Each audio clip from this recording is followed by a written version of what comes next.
Oh, you're straight ass cheeks. Yeah, you're straight ass cheeks. Wow, how are you shooting at me first? He thought you could shoot through these stairs, but you can't.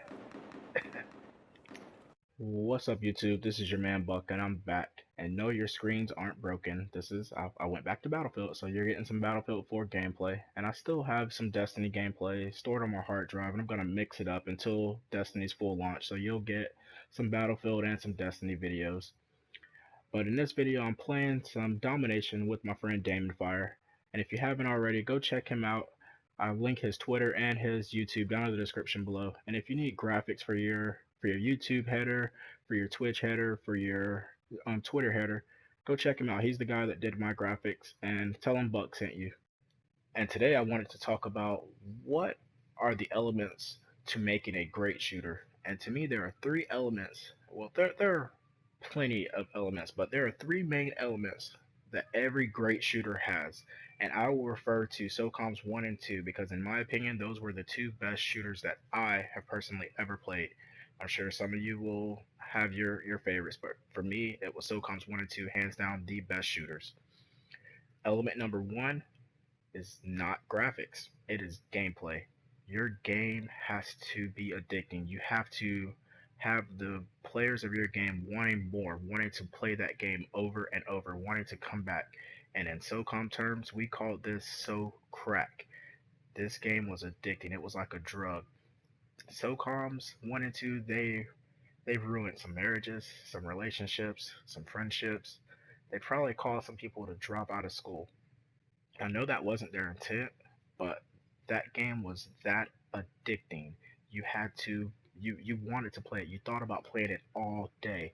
And I remember a stretch, I was either in the 8th grade or just starting high school, where I played this game from the time I got out of school on Friday until it was time to start getting ready for school that following Monday. Like, I played it all weekend. I took breaks to go to the bathroom and to grab a bite to eat. That was it.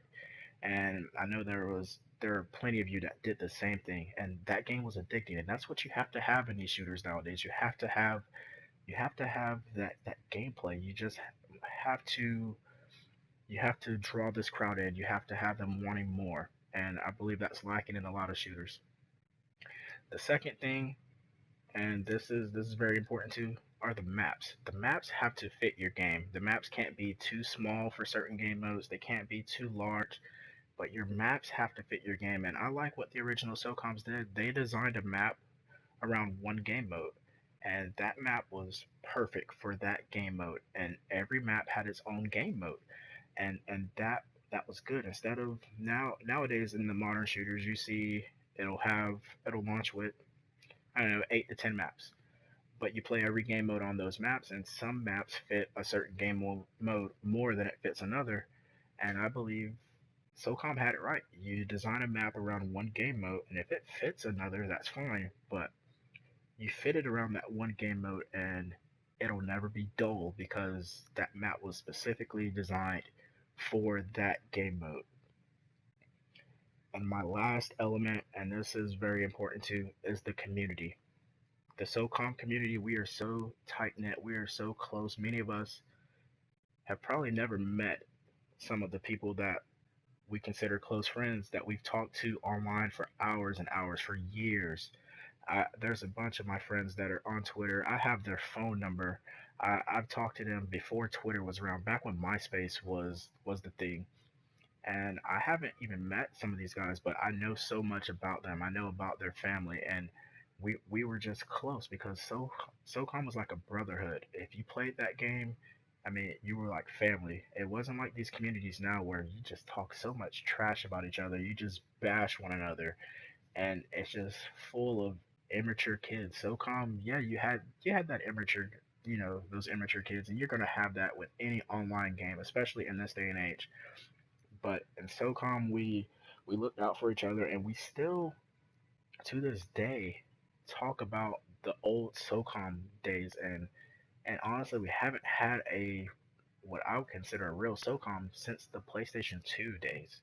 And we know how long ago that was. We're on the PlayStation 4 right now. So community is another thing. These developers need to built their game with the community in mind. Don't just try and get the Call of Duty dollars or the Grand Theft Auto dollars. Try and establish a fan base and have those fans coming back for your game, because that is your advertisement. If you have a good game and it may not sell good on its first iteration, but you can have the players spreading that by word of mouth. So those are my elements that I think are in a great shooter. Let me know what you think down in the comment section below. And if you enjoyed the video, please like, favorite, comment, and subscribe. You can follow me on Twitter and Twitch. Both of those are down in the description below. And don't forget to check out my man Daemonf1re. And as always, I'm your man Buck. Peace. Thanks so much for watching the vid.